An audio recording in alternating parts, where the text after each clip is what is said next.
I'm going to ask this of all three of our speakers, and it's going to take it in a slightly different direction. There's another kind of Western universalism that really impresses me, and that's modern Western science. And modern Western science seems to have circumnavigated the globe.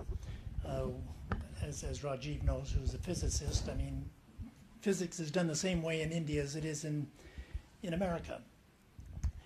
I'm interested in the study of religion that brings it into coherence with all of the other sciences that are known as modern Western science.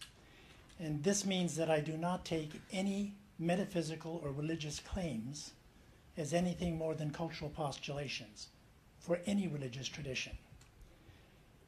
What I want to know is whether or not that attitude contravenes the objective of mutual respect. So yeah, I can do that.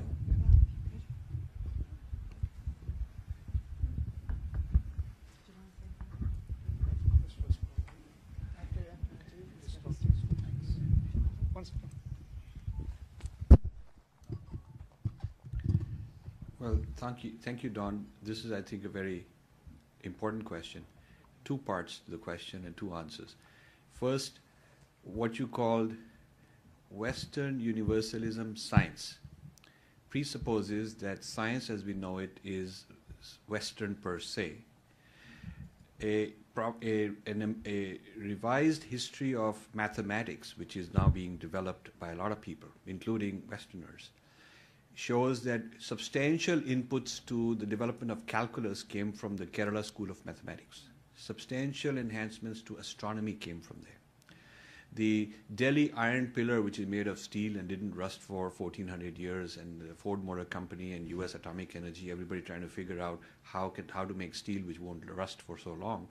One of the professors in India that did the research found that there is some kind of a nanotechnology which is not physics-based like current nanotechnology, but some kind of a chemical reaction which produces that kind of an effect, which keeps the coating from rusting.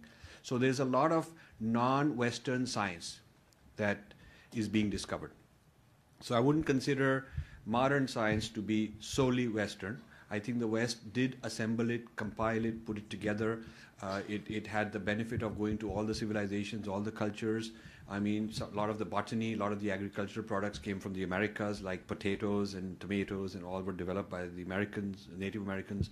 So I would say that the West had the benefit of being the repository of all this knowledge and putting it together, okay. But the origins have to be respected also.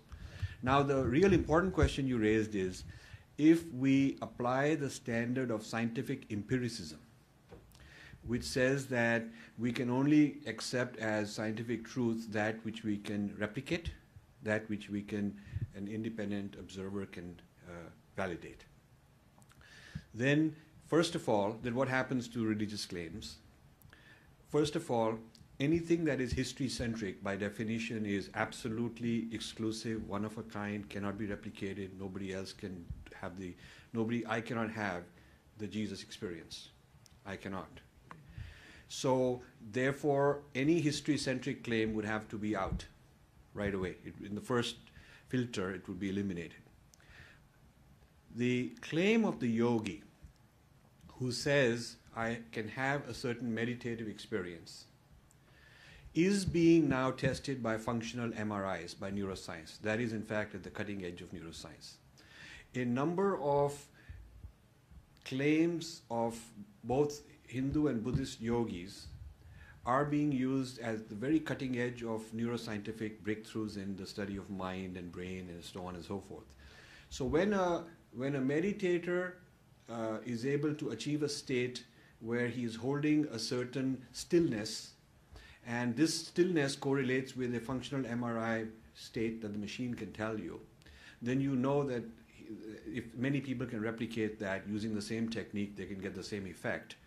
And if your machine can validate that they're all getting that effect when they practice that technique, I would say that qualifies as scientific empiricism, that these people are onto something because they are claiming a certain state of experience which the machine can correlate with a brain chemistry state. That's right. That's a correlation. It's a correlation.